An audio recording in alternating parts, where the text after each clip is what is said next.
Good morning, family. Good morning.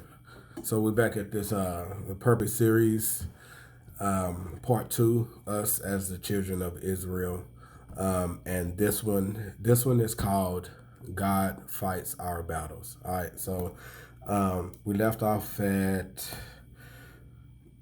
Exodus chapter 14, verse 15 and 16. Then the Lord said to Moses, "Why are you crying out to me? Tell the Israelites to move on. Raise your staff and stretch out your hand over the sea to divide the waters so that the Israelites can go through the sea on dry ground." So that's where we left off at, right? So we're going to pick back up down here at Exodus 14, verse 19, throughout the entire chapter.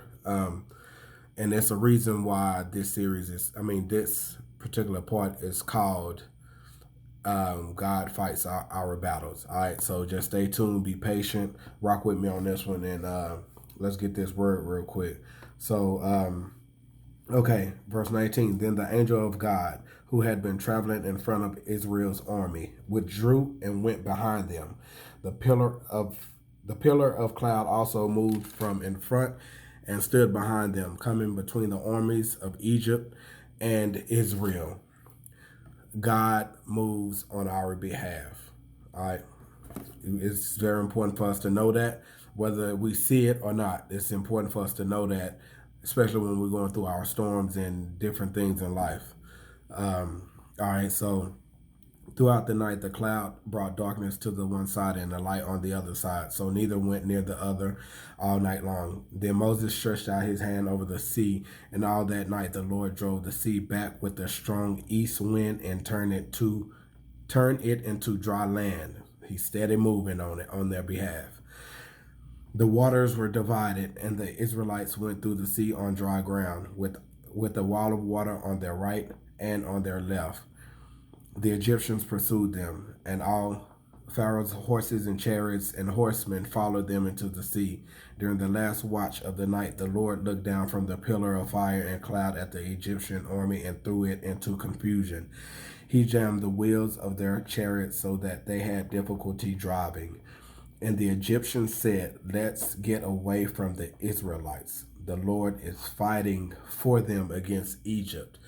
Again, it's very important for us to know and understand that God is always moving on our behalf, and He fights our battle for us. He fight our battles for us. But when we step in the way, when we start doing things outside of His will, when we figure, okay, I got it, and maybe if I do this, and maybe if I talk to this person, okay, and then I do what they say, then this will go away. No, not necessarily. They can't do what God does. They're not able to do what God is able. All right, so oftentimes He step back. Okay, go ahead, do your thing. Whenever you figure out and learn that don't work, it is only me who's Lord, and it is only me who can move things around for you, move things on your behalf. It is only me who can fight this battle for you. You have to come to me and allow me to do what I'm trying to do. All right.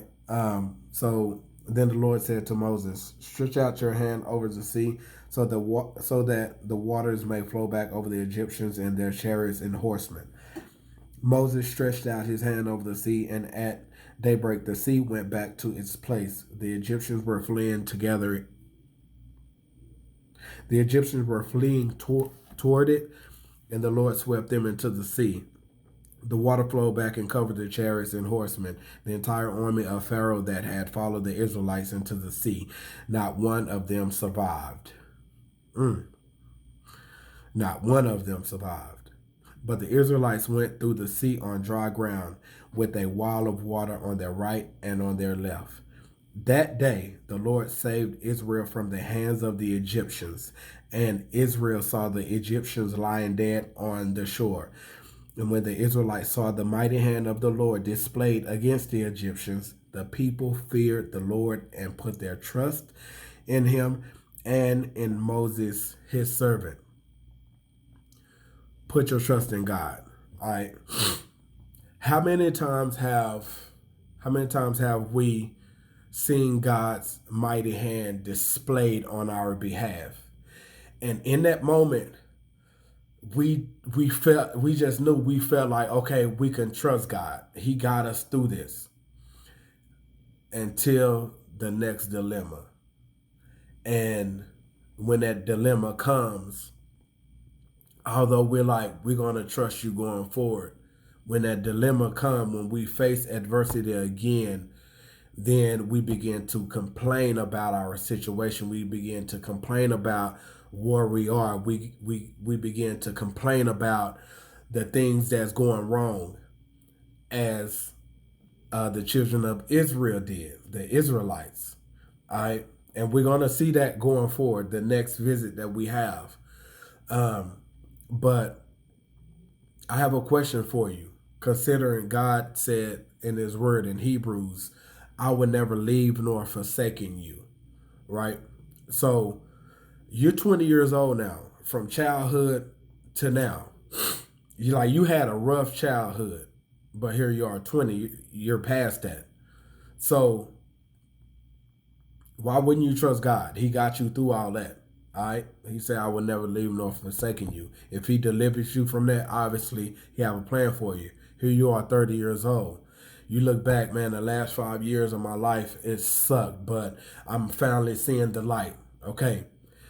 He delivers you, he delivered you from what you were going through in those 5 years. And here it is, you see a light. Here you are 40, 50 years old. And you most of my life been hell. But it's starting to change. Now, it's a reason that we all continue to go through what we're going through. And he's getting us through what we always went through. All right? He said, I will never leave nor forsaken you. Stop running. All right? Many of us are running from God because we want to do things how we want to do it. We want to do things, we want to live our lives how we want to. We don't want to submit or surrender to him. I can't see him, so he must not be real. I have to see it to believe it. Well, faith is by hearing. Faith is by hearing, not by seeing. If you have to see first, then it's not faith. All right, so stop running from him. And just turn to him and do like what Jesus said. Like, Father, I am here. I am here to do your will. And just accept the life that he has given you and the life that he's trying to give you. But we have to stop chasing the things that we have not gotten yet, or we got our hands on it and it slipped away all over again. Now we run after of it again. Stop chasing things that will die. Stop chasing things that doesn't last.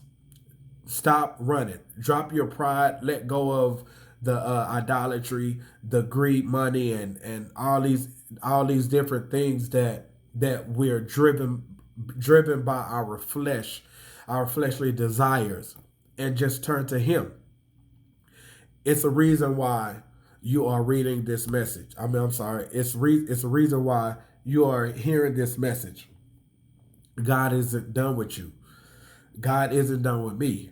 So we must stop running, turn to him, turn to Christ, and let him know I am here to do your will. Use me as you will. Do as you must with my life. I am yours. All right? And we must learn to trust him, that he got our best interests at heart. Jeremiah 29:11, I can't say it enough, for I know the plans I have for you, declares the Lord. Plans to prosper you, not to harm you, but to bring you hope in the future. He's offering it to us. Why we keep running from it? We have to let go of ourselves and go to him and allow him to do what he's trying to do with us. He created us with a purpose, on purpose. We are the purpose in which why he created us. We have a mission to do. We have things to do. Let's fulfill that purpose. Let's fulfill that mission. Let's finish the race so we can hear, well done, my well and faithful servant.